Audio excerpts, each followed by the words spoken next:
times down the low tide line, 65 miles of Padre Island, where the waves started rusting her blues away. Your window sticker from the CCA for $1,000. It's hard to know, is it worth it all to have her back on the road? But I surely do adore this four-wheel Ford.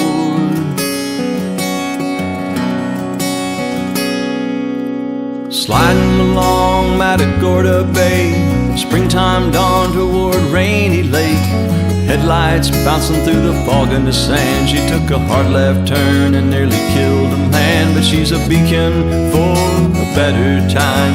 I feel it there whenever I climb aboard this four-wheel Ford.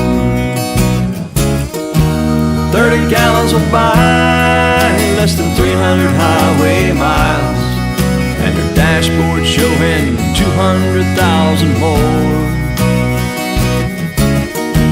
Start her up